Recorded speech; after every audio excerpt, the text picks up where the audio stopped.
Hey everybody, it's Brian from Truck Rants. It's the day after the State of the Union address, and all I have to say is, wow. I don't know about you, but I got up and I was clapping at some points there. I was absolutely taken away by the Tusky Air pilot. I think he looked absolutely amazing for 100 years old. I hope I aged that well. It was really nice to see that his third generation was just as committed to this country as his great-grandfather was. I loved when I saw the young little boy. I have a 3-year-old boy too, and when his father came down, it took him a couple of seconds to catch up, but it was just amazing to see how red and big his eyes got. He was so excited to see his father that instantly actually started making me tear up. All I got out of last night was winning, winning, winning, and you cannot take that away. I love the fact that the president decided just to use facts, whether they were a little embellished. It didn't matter. It was cheerleading to get people in the right mood. We've gone through a lot of stuff with this impeachment. It's been very depressing. The news has been very depressing. We had that awful earthquakes in Puerto Rico. We know what's going on all around the world with this coronavirus right now. It was nice to actually watch live news and feel good about something. Now, that seemed to be only the case for half of the room. On some subjects, the Democrats dressed up as white fairies did stand, but not nearly as much as they should have. And Nancy Pelosi last night spelt out exactly what it means to be a Democratic leader in today's world. She was miserable. She was totally, I don't think at any one point she was paying attention to anything. It looked like she was actually trying to figure out where she had parked her car in her head.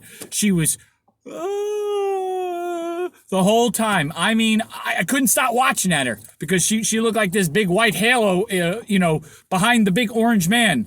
And Mike Pence, I'm telling you, if he wasn't kicking her underneath the table, then she, honestly, she's on crack because she looked totally lost. And what she did at the end was despicable.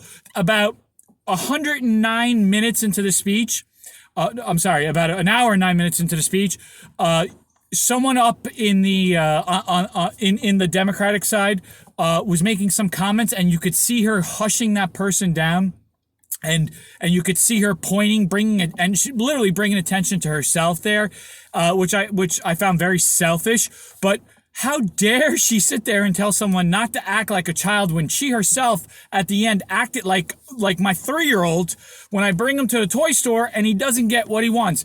She threw herself literally in front of the world into a full-blown tantrum. She took up the pages, she ripped them. She had the opportunity to stop the first time, but because they're cardstock and she's very old and frail, she actually had to do it like 3 times, which means that she knew exactly what she was doing. And I'm going to tell you what she was doing.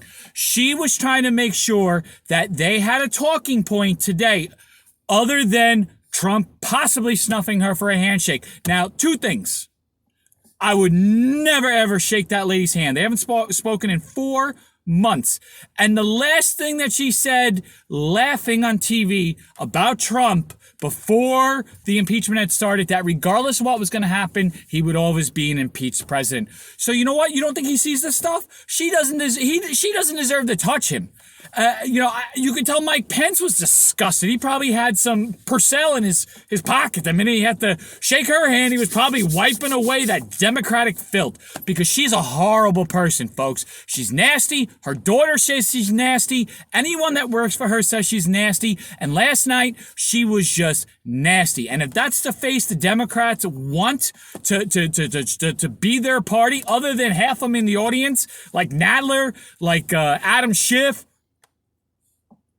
all these people, they just looked absolutely miserable. So just to recap, this week alone, we're winning. We know that Joe Biden's basically out of this. It's going to be either between Bernie and Pete Buttigieg. Pete Buttigieg he looks like the Mad Magazine guy. He doesn't look old enough to be a teacher to kindergarten students. The guy, he got 10,000 votes to win an election.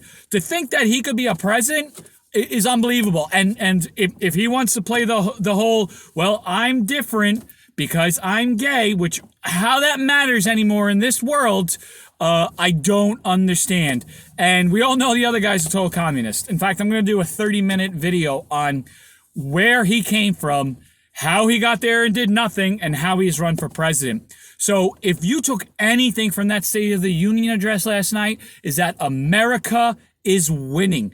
And if you think that the president doesn't realize that there is white, black, Asian, Latino, Native American citizens in this country, then you were not paying attention, because he spent 38% of his speech talking about bringing those out of poverty up. And even if they were a minority and not in the poverty, they still were being lifted up. So that's my truck rant for today. And may Nancy Pelosi rot in hell where she deserves to be. Have a great day.